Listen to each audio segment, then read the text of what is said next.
Good morning, friends. Those of you here in our sanctuary, as well as those of you home watching the live stream. Welcome to the Unitarian Universalist Fellowship at Stony Brook. My name is Mike Hoffman, and I am so happy to be here with you this Halloween morning, serving as your worship associate. This is my first time back in the sanctuary on a Sunday morning in a year and a half. Our minister and today's service leader is Reverend Margie Allen, and our Director of Religious Education, Deb Little, and our wonderful RE teachers are now holding classes for our children and youth on the first and third Sundays of each month. A special welcome to any of you who are here with us for the first time today. We're delighted you are here, and since our services do vary each week, we hope that you will return often to really get to know us as a community of faith. Unitarian Universalism is a liberal religion, meaning we have no creed you must accept to belong here. We are united by our 7 principles and guided by 6 sources of wisdom, which you can learn about on our website at UUFSB.org or on our denominational website at UUA.org. We are a congregation of seekers who have come from a variety of faith traditions, and we welcome those of all ages, all abilities, and identities who are searching for a spiritual home. Those of you who are here in person, please stay for our tailgate social time following the service, a time of meeting and greeting each other outside in the fellowship parking lot. Please exit right after the service and hold your conversation until you are outside. Those of you who are live streaming, you'll find the link to today's order of service and the words to the hymns in the YouTube chat on our website. After the service, please leave YouTube and go to the Zoom link at UUFSB.org. Click on the link for the after-service chat. There you can connect with others to meet, greet, and discuss the service and get to know one another. To help ensure all of us here in our sanctuary are safe, please keep your masks on while inside, unless speaking from the pulpit, as I am now, and hum along rather than sing along with the hymns. Only the designated masked musicians will sing. And for those of you attending virtually, please feel free to sing out loud and clear as your spirit moves you. Finally, a reminder that the town hall for discussion of the proposed covenant of right relationship had been scheduled for Tuesday, November 9th at 7 p.m. Has been scheduled, I'm sorry. The Zoom link can be found in the recent news feed or in a coming newsletter. So welcome to all of you. May our time together be informative, inspirational, and spiritual. Please get comfortable, relax your mind, and open your heart to the sound of our bell as we begin our worship together. Please remain silent until the bell can no longer be heard.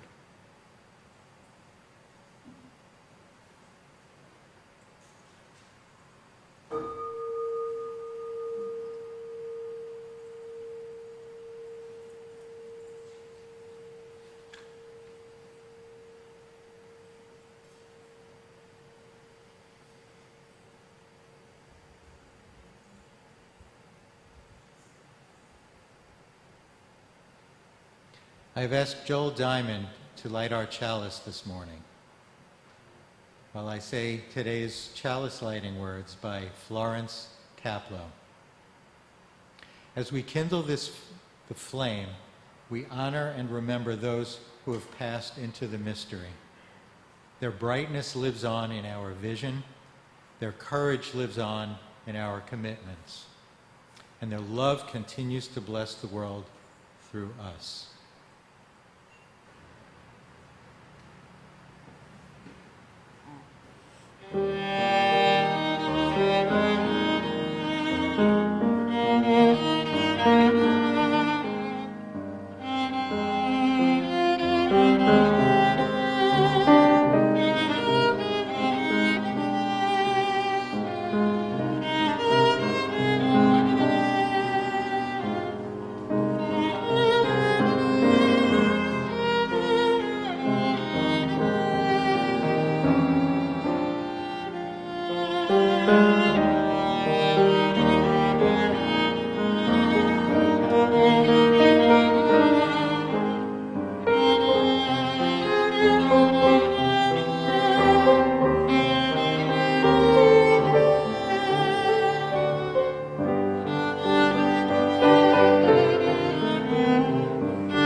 Thank you.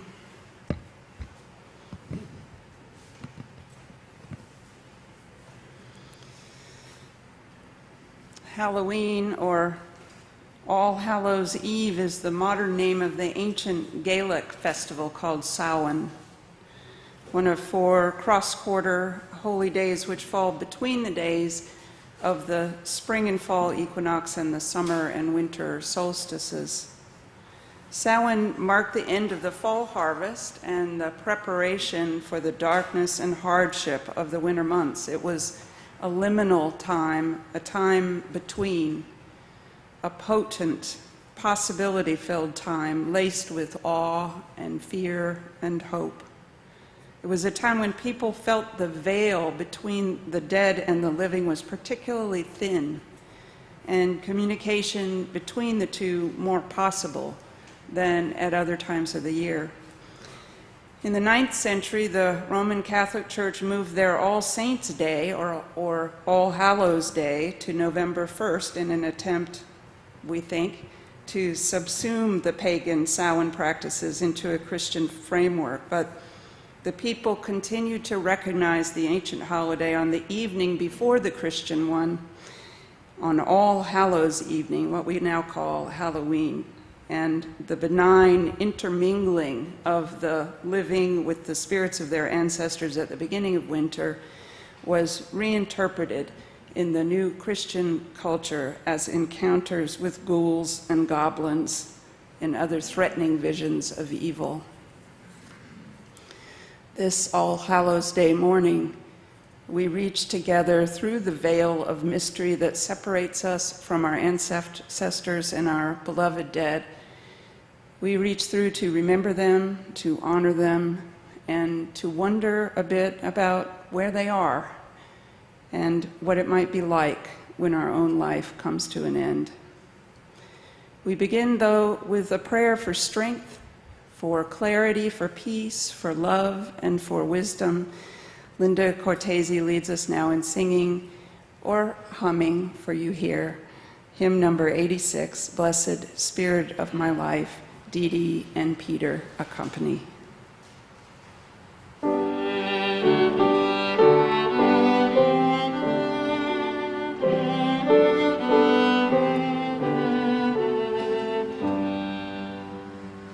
Blessed Spirit of my life, give me strength through stress and strife. Help me live with dignity. Let me know serenity. Fill me with a vision. Clear my mind of fear and confusion. When my thoughts flow restlessly, let peace find a home in me. Spirit of great mystery, hear the still small voice in me. Help me live my wordless creed as I comfort those in need. Fill me with compassion, be the source of my intuition. When life is done for me, let love be my legacy.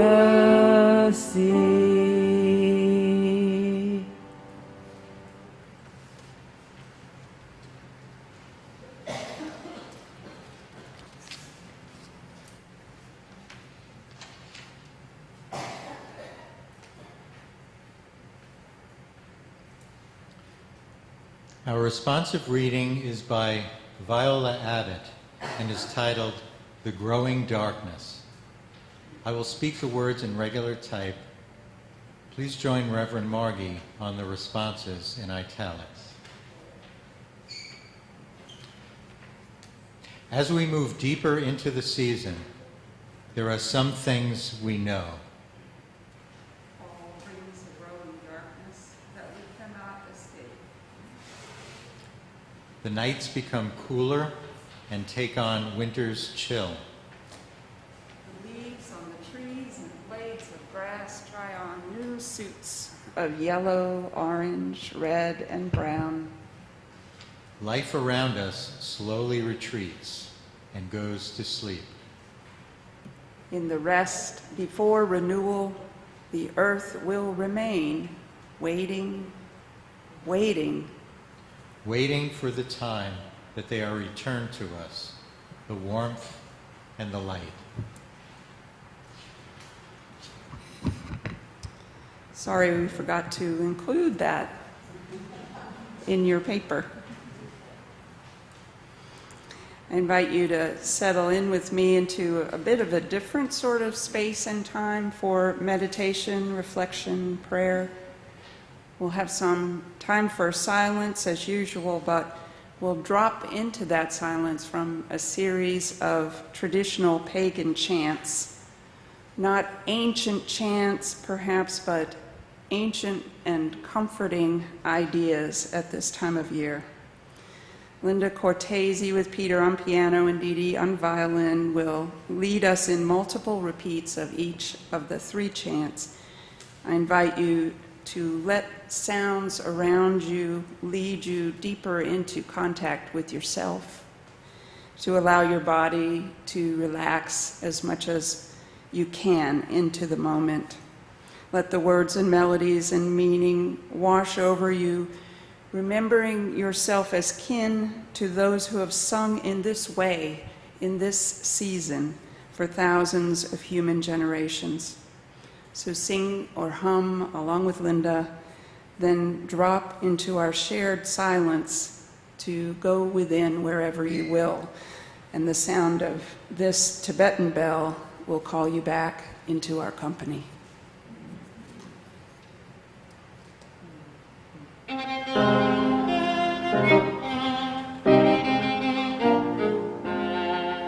It's the blood of the ancients that runs through our veins, and the forms change, but the circle of life remains.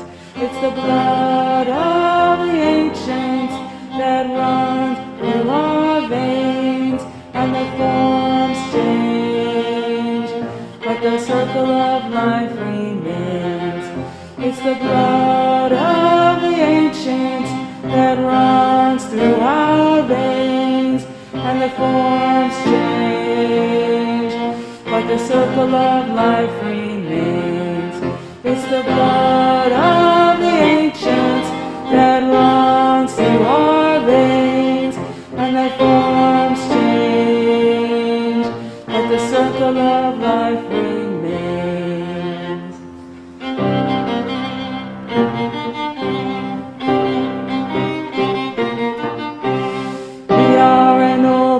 We are a new people, we are the same people, younger than before, younger than before, younger than before. We are the same people, younger than before. We are an old people, we are a new people, we are the same people, stronger than before, stronger than before, stronger than before. We are the same people, stronger than before. We are an old people, we are a new people, we are the same people, wiser than before, wiser than before, wiser than before. We are the same people, wiser than before. We are an old people, we are a new people, we are the same people, braver than before, braver than before, braver than before. We are the same people, braver than before.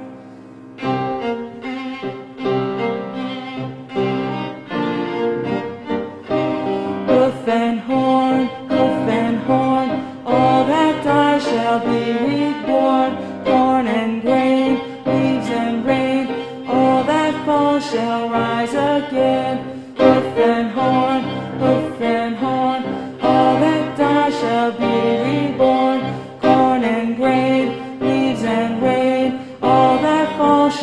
rise again.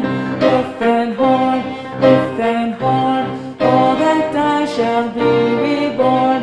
Corn and grain, leaves and rain, all that fall shall rise again. Hoof and horn, all that die shall be reborn. Corn and grain, leaves and rain, all that fall shall rise again.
It is our spiritual practice to engage in the work of love and justice making by sharing our Sunday collection plate with a social justice organization in the community.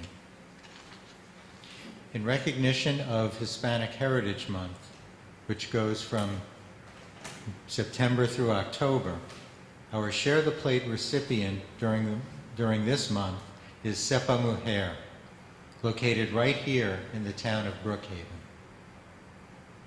Sepa Mujer has been working to support immigrant women on Long Island since 1993 by speaking out against injustice, providing access to opportunities and services, and taking a stand against domestic violence and other abuses. At Sepa Mujer, the aim is to highlight the value of Latina immigrant women and to develop and celebrate their role. Through their programs, they address the reality of the discrimination and fear which immigrant women on Long Island so often face, and work with them to overcome these challenges. As we pass our collection plates to take your donations here in the sanctuary, information on how to donate is being shown online, and there is now a link in the chat which will take you to the donate button on our webpage. Please give generously as you can and are able, and thank you. I now invite the ushers to come forward at this time.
In the natural world around us, creatures are preparing for the hardship of cold weather and shrunken food sources. They are out there concentrating the stuff of life.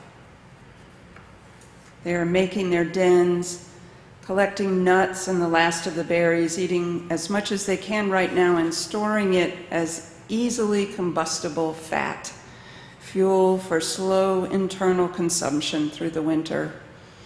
Did you know that bears, when they are hibernating, are able to internally recycle their own urine and protein so that they conserve water and limit muscle loss during their long sleep? Science has uncovered many such strategies for winter survival among the animals. Even the trees inside the bony trunks and limbs we see now almost stripped of leaves, even the trees are concentrating their life, converting starch to sugars and making their intracellular fluid into a kind of antifreeze that lowers the freezing point inside the cells. I'm thinking of how we human animals also concentrate sweetness in the fall. We make grain and root vegetable soups, thick with the long seasons stored sugars. We freeze summer berries, bounty for winter crisps and pies, and we simmer applesauce on the stove and make strawberries into preserves. Thicken the maple's spring sap to store as syrup for winter pancakes and waffles. Split seasoned wood, concentrating its promise of wood stove warmth on the porch racks. And this evening, on Hallows Evening, Halloween, children will go house to house, human foragers in disguise, collecting candy, concentrated sugars, symbols of sustenance for the long haul. On the cusp of winter, life boils down to what sustains us, and what it boils down to is sweet, because sweetness sustains us, and over our lifetimes, if we put our minds to it and our hearts in it, sweetness becomes us. Remembering our losses and honoring our ancestors at this time of year in ritual and story is also a process of concentrating sweetness. Speaking of them in sanctuaries around their graves, at the holiday table, around that winter fire, is the way we touch their generations of sweetness as it has concentrated in our own bodies and our own families. Who they were, how they suffered, their joys and visions, their determination and their love, their passions and skills, their contributions to the world of their lifetimes are filtered, purified, concentrated, and preserved in our own memories, in our bones, in our being, and often in our DNA. They are a storehouse of sweetness from which we draw energy for life, especially when life is hard, when winter comes, when it seems that nothing around us, though we know differently in our heads, could ever again come into blossom. When I come to death's door, which I do not foresee soon, I want my life, the stories and memories that outlive me, to be a little store of sweetness and sustenance for the continuing lives of those who knew and remember me or learn of me around those winter fires and tables. And if this is what I want to be at the end of my life, then the work of my life could not be more obvious. I must collect and concentrate sweetness in order to be a source of sustaining energy for those who live on after my body has turned to the work of feeding the grass and the trees. In addition to whatever good I might have done in the years of life I was given, I want the memories of me and the stories about me that the living carrying forward to be a source of good medicine in times of need, concentrated sweetness of wisdom, hope, laughs, love, encouragement, and affirmation. So a good death for me will be one I have thought a lot about, as one would, as one is assembling a box or a bundle of treasures. I'll have to make sure that nothing particularly toxic is included. So any messes that remain from my past mistakes and neglect, I must work to resolve in this life while I have opportunity. If I can construct a distilled record of my life in words or pictures or art so that others can see what I learned about myself and about life, I will. I will attend to and strengthen the connections with people I love and with people who have helped me navigate my life.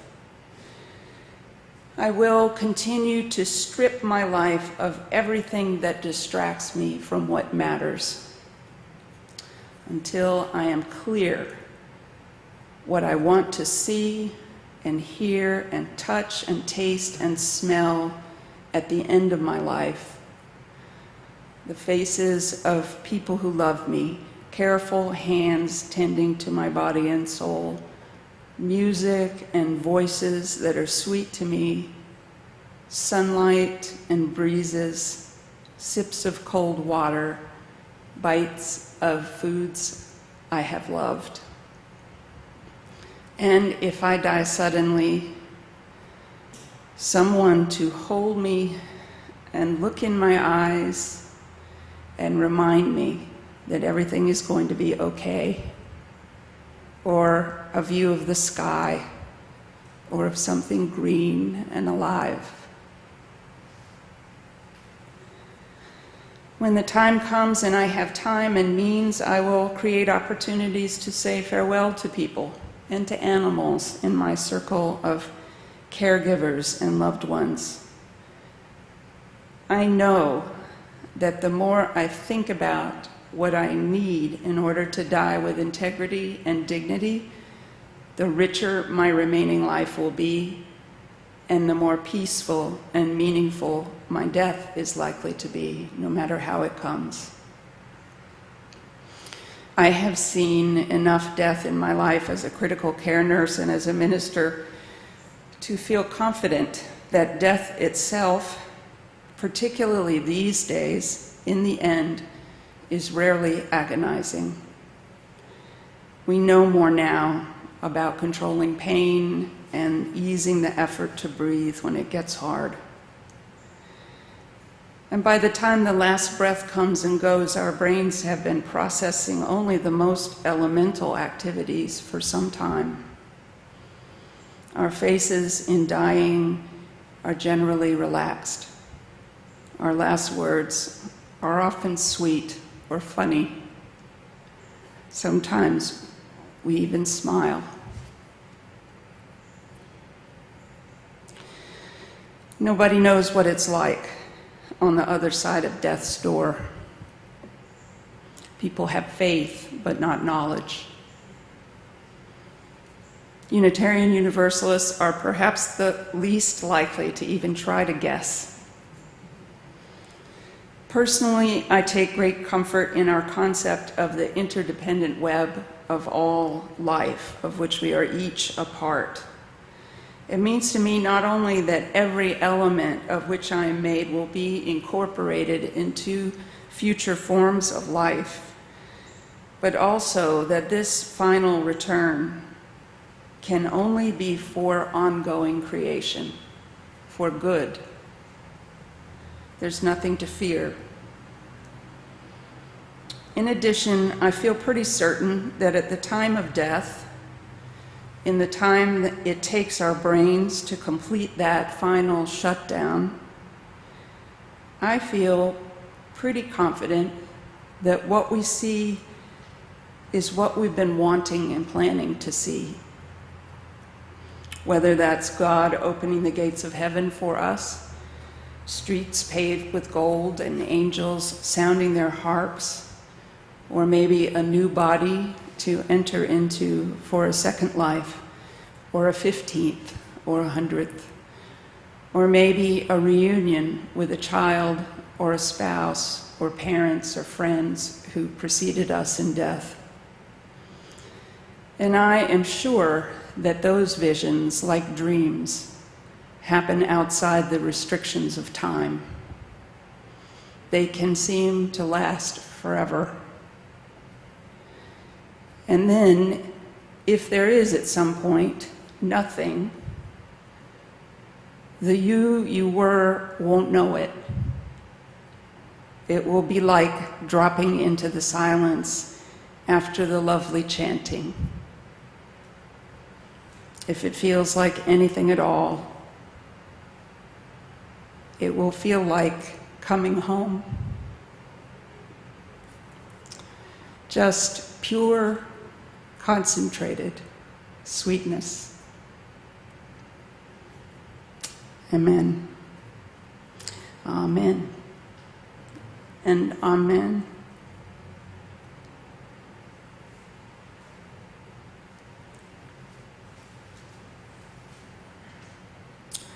Whew, that was all hard to say, people. So this morning, for the second time since I've been serving with you as your minister, we will hear together the names of all the members of this congregation whose deaths have come to our attention since the founding of this fellowship in 1962 by 19 charter founders, the builders and sustainers of this little outpost of Unitarian Universalism. We last read these names around this time in 2017, and if I remember correctly, I looked last night right before I fell asleep to see when the next Halloween Sunday is, and I believe it was 2027 or 27, 6 years, right, from now. What we have in this place and each other was theirs for a time, and in our remembering, they rise again in us. For the sweetness they bequeath to us, we lift up our thanks. Diane Haworth, Maxwell McWeiner, Lorena Renee Scriber, James M. Zilborg, Thomas J. Tierney, Claire Little Hock, Kurt Esser, Robert Cushman Murphy, Isabel Russell Wennis, a charter member. Eugenia Zilborg, Ernest Camperman, Grace E. Barstow Murphy, Helen Littlefield, Hazel Vance, John Jack M. Winnis, a charter member, Irving S. Carton, Norma Giancola, Carl Giancola, Ralph Byrne, Margaret Wally Romanelli, Joan Plimpton McKinnon, Philip H. Oppenheimer, Lloyd E. Sargent, Lester Shire, Hannah Severin, James M. Crane, Nicholas George Romanelli, Arthur Salzberg, Donald Schuckhoff, F. Frederick Leon,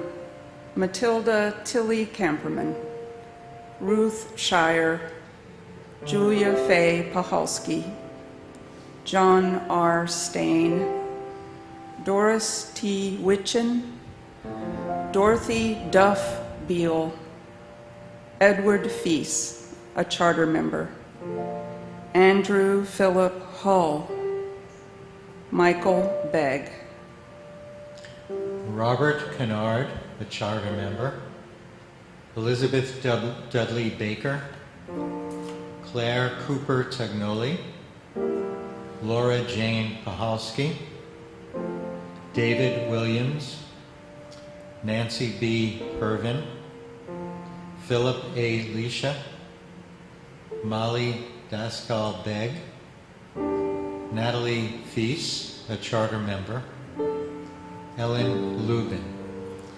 Victor Zadikoff, Marion Kennard, a charter member, Richard P. Fike, a charter member, Edith O. Gordon, Doris Lewis Sargent, Dorothy Dory Goodman, Russell Kerr, a charter member, William E. Littlefield, William Brighton Myers, Langdon Prouty Jr., Harriet Wayant, Nora Bredis, Evelyn V. Lovelace, Deborah Wolfe, Gail Kent Shallcraft, Roger Allen Pfeiffer, Inga Zadikov, Vincent John Costanza, Mitsuko Watanabe Culver,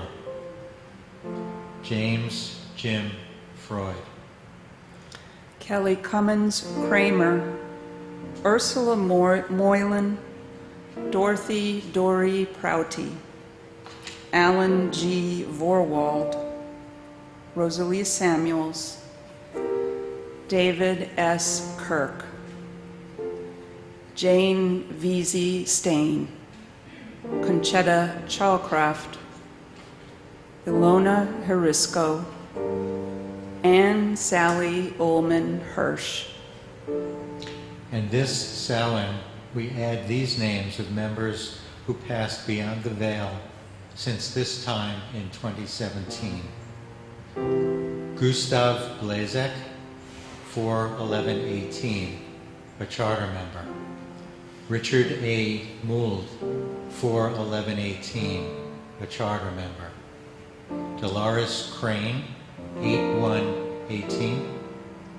Sue P. Seary, 12/27/18. Stephanie Regan, 1/28/19. Edward Ed Michael, 7/9/19. Marion Ulrich, 7/4/19. Jason Stroud, 10/22/19. Barbara J. Diamond, 11/5/19. Dorothy Hoffman, 11/10/19. Hugh N. Powell Sr., 4/10/20. Irving Frankel, 11/21/20. Joan Fike, 2/9/21, a charter member. Edith Lindsay Hall, 7/2/21. And John C. Lieber, 8/6/21. We remember them.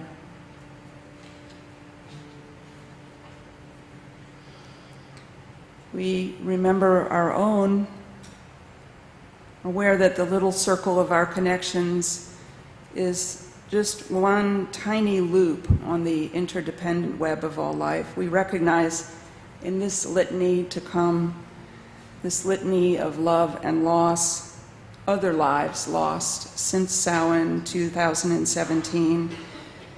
As I name them in the way of litany, Mike will lead you in the repeated response, which is, this All Hallows Day, as the wheel of the year turns us to face the little death of winter, we remember you.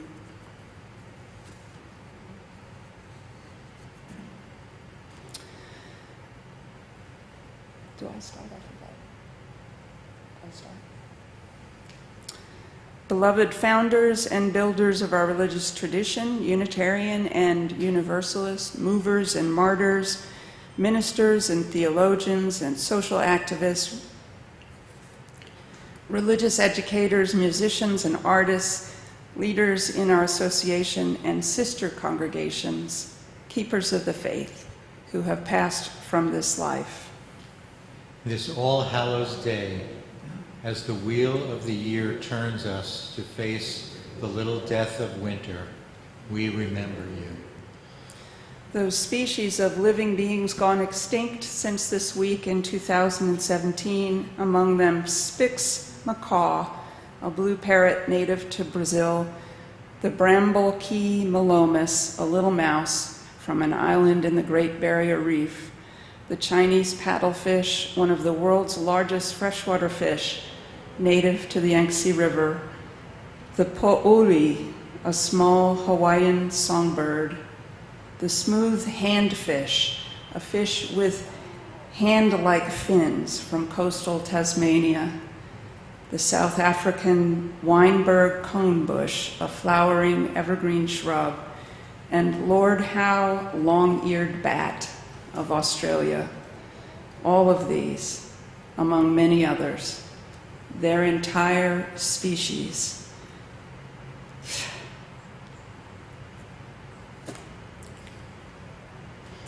Our unique and precious relations, now declared gone from us forever. This All Hallows Day, as the wheel of the year turns us to face the little death of winter, we remember you. Those many thousands of human beings and other lives lost in the aftermath of devastating hurricanes, cyclones, tsunamis, floods, heat waves, earthquakes, mudslides, and fires, the effects in many cases of human interference with critical Earth systems.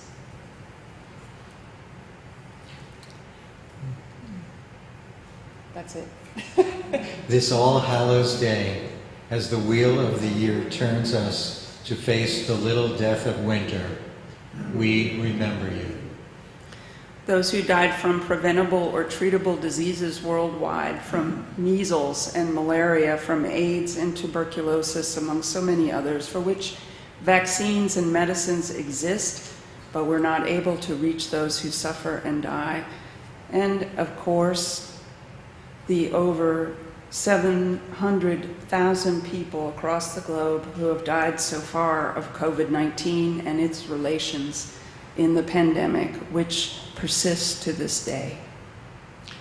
This All Hallows Day, as the wheel of the year turns us to face the little death of winter, we remember you. All those who chose to take their own lives, overcome by despair, especially young people disoriented by pandemic restrictions or tortured by peers because they are seen as different, law enforcement officers and members of our military who succumbed to the particular pressures of their work, those who died at the hands of suicidal murderers, and every victim of gun violence and of the perversion of justice in our country.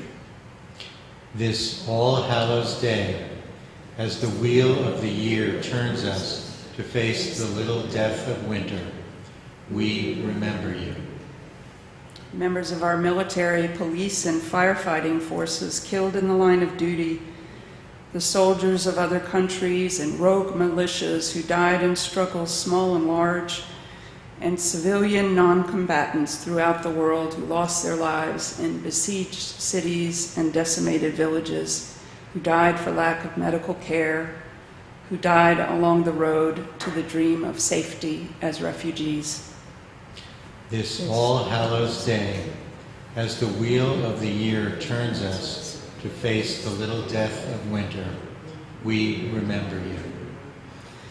In addition, in this moment, we name aloud or in the chat or silently in your hearts the names of those dear to us personally who have died in the last 4 years.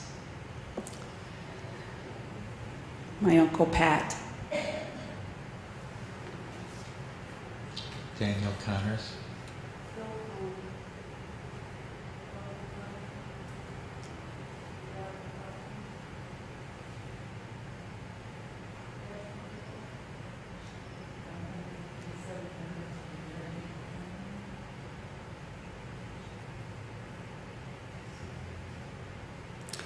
These beloveds and others unnamed, we remember and honor this day, determined to work anew towards a world in which compassion, peace, equality, freedom, generosity, and gratitude allow none to die alone, violently, unrecognized, untreated, abandoned, unloved, uncelebrated, and forgotten.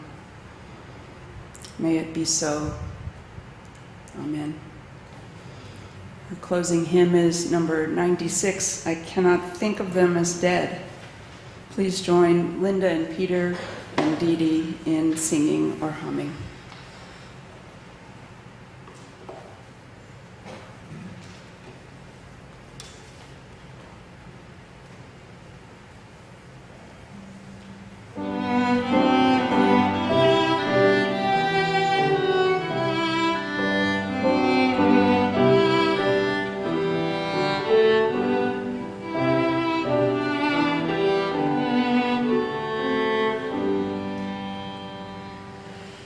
I cannot think of them as dead who walk with me no more.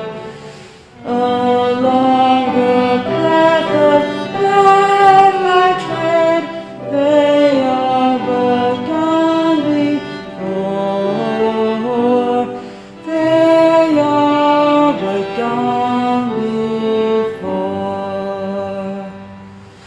And still their silent ministry within my heart has blazed, as when on earth they walked with me and met me face to face,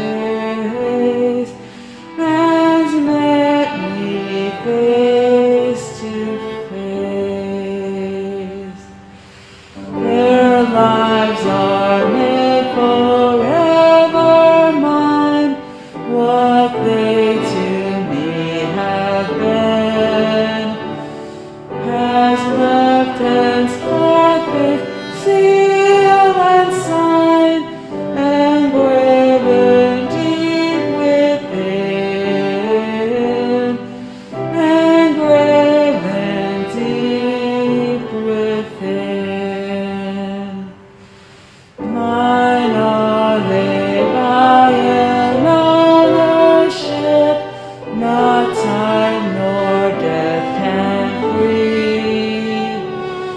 For God has given to life to keep its own eternally,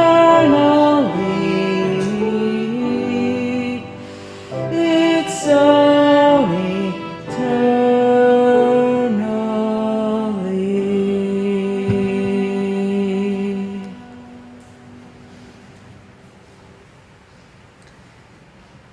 The closing words are a poem I hope I can get through by Mary Oliver, the late and much missed Mary Oliver. It's called Gannets. I am watching the white gannets blaze down into the water with the power of blunt spears and a stunning accuracy. Even though the sea is riled and boiling and gray with fog and the fish are nowhere to be seen, they fall, they explode into the water like white gloves, then they vanish, then they climb out again from the cliff of the wave like white flowers. And still I think that nothing in this world moves but as a positive power. Even the fish finning down into the current or collapsing in the red purse of the beak are only interrupted from their own pursuit of whatever it is that fills their bellies. And I say, life is real and pain is real, but death is an imposter. And if I could be what I once was, like the wolf or the bear standing on the cold shore, I would still see it. How the fish simply escape this time, or how they slide down into a black fire for a moment, then rise from the water, inseparable from the gannet's wings.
As Reverend Margie extinguishes the chalice, I offer these words by Amy Zucker Morgenstern.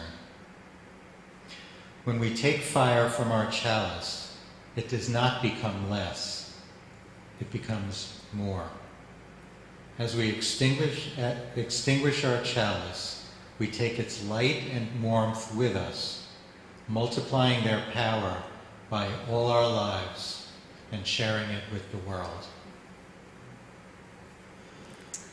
And in benediction, live well, my friends, that you may die well, a bundle of sweet medicine for the generations to come, a story to tell, a smile on faces around the table or the fire, candy in the children's bag, love continuing. Amen.